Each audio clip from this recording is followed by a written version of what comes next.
Mais sur les enfants handicapés, est-ce qu'il n'est pas allé trop loin? On a entendu beaucoup de gens, notamment des personnes handicapées, qui sont indirectement concernées. Et je pense à l'acteur Alexandre Jolien, qui a réagi en disant « Moi, je ne suis pas là pour faire de la politique, mais je peux témoigner que j'ai été dans des établissements spécialisés et que ça ressemblait à un univers carcéral. » Et parler de cette situation avec autant de désinvolture, c'est grave. Mais écoutez, si les établissements spécialisés étaient un univers carcéral, je veux qu'on m'explique pourquoi des milliers de personnes franchissent la frontière avec leurs enfants tous les matins pour aller en Belgique, les scolariser dans des établissements spécialisés.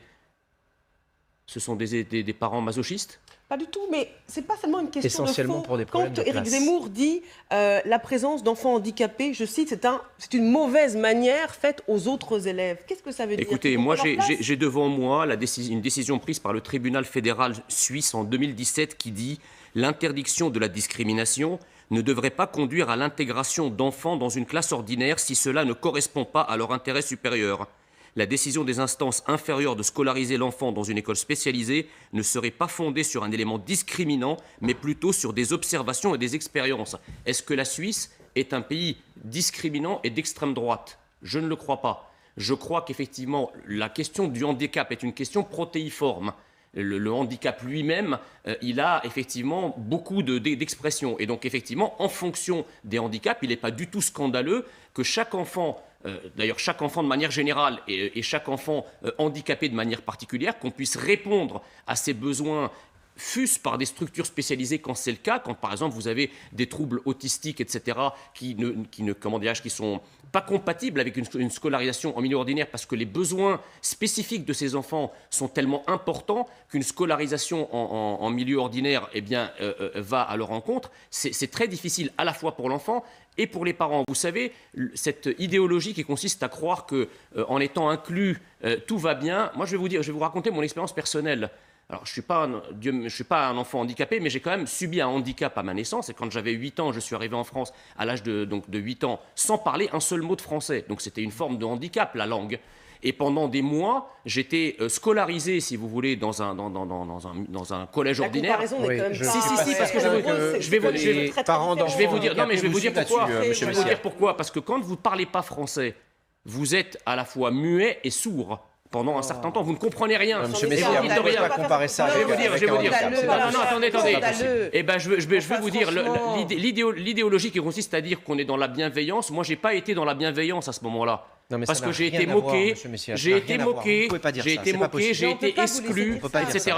Donc, il faut faire très attention. Non, il faut faire très attention à ce qu'on dit. Parce qu'effectivement, il y a des enfants dont le handicap est incompatible avec une scolarisation dans une école. On ne peut pas vous laisser dire qu'un enfant qui doit prendre du temps pour apprendre le français et une langue étrangère, c'est sur le même plan que le handicap d'un enfant. J'ai pas dit ça, j'ai dit que... Vous comparez les deux, quand même, Non, pas du tout. Ce que j'exprime, c'est de dire que dans l'école, les enfants sont bienveillants les uns avec les autres et que le vivre ensemble va de soi et que les enfants, avec toutes leurs différences, sont accueillis avec bienveillance, c'est faux.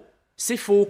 Les enfants peuvent être très cruels et les enfants peuvent être très excluants. La plupart des cas, c'est qu'inclure un enfant handicapé dans une classe d'enfants qui ne sont pas handicapés peut aider cet enfant. Dans certains seulement cas, peut aider cet enfant, mais peut aussi aider les autres à accepter la différence. Bien sûr, mais au-delà, si vous voulez, de ça, je pense qu'on peut tous être d'accord ici, c'est que Éric Zemmour a eu effectivement le courage d'introduire cette question du handicap dans la présidentielle. Si Éric Zemmour n'avait pas fait ces déclarations, est-ce que vous croyez qu'on serait aujourd'hui en train d'aborder ce sujet important? Peut-être pas aujourd'hui, mais ce thème aurait probablement été abordé. Je ne le crois pas, c'est comme pour les autres thèmes. Vous restez avec nous, monsieur Messia, il est 10h20, un verre d'eau. Une tempête dans un verre d'eau. Pour la bonne et simple raison qu'un ministre il a le droit de prendre ses vacances. C'est entre Noël et le Nouvel An, je crois. Je ne comprends pas pourquoi on polémique là-dessus. Moi, vous savez, je ne suis pas un fanatique des chasses à l'homme.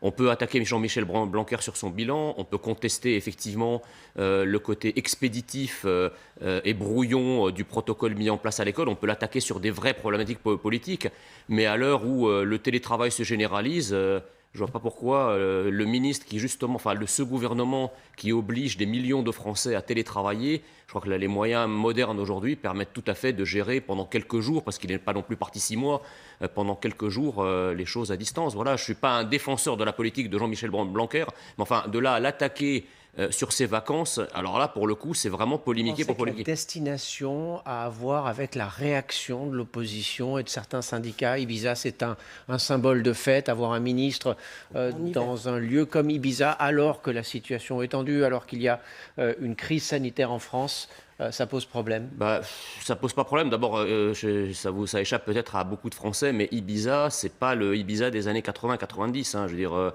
personne ne croit que Jean-Michel Blanquer est parti là-bas pour frétiller de la fesse pendant 6 jours, quoi. Vous voyez. Surtout en hiver. Surtout en hiver. Donc, les boîtes de nuit sont fermées. pardon, en plus, les donc donc il faut arrêter avec il faut ne pas plaquer des images surannées sur des réalités qui ne le sont plus, comme on le fait d'ailleurs dans d'autres sujets dont on aura l'occasion de parler dans un instant. Oui, alors par-delà cette polémique, d'abord je ne crois pas effectivement que l'école aille mieux, hein, pas plus que les autres domaines, la sécurité, etc. Enfin, j'entends les macronistes marteler sur tous les plateaux que la France va mieux, elle va pas mieux. Genre, aucun Français peut croire ça, à part vous. On va le montrer. Ça c'est la première chose. La deuxième chose, c'est que quand Jean-Michel Blanquer part en congé, comme d'ailleurs n'importe quel ministre, il en prend d'abord l'autorisation, à la fois du Premier ministre et parfois même du Président. Donc c'est pas à Jean-Michel Blanquer qu'il faut reprocher d'être parti en vacances là où il le souhaite, c'est à ses supérieurs en l'occurrence, qui lui ont donné l'autorisation de le faire. Donc si responsabilité il y a par rapport à l'image, parce que je ne crois pas qu'il y ait une règle juridique ou administrative qui ait été enfreinte en l'espèce, s'il y a effectivement un problème d'image ou une polémique sur cette image, c'est à Emmanuel Macron et à son Premier ministre qu'il faut en référer, pas à Jean-Michel Blanquer. Je rebondis sur ce point avec vous, Julien Arnaud. Est-ce que... Oui, allez-y. J'en ai pour 1 minute.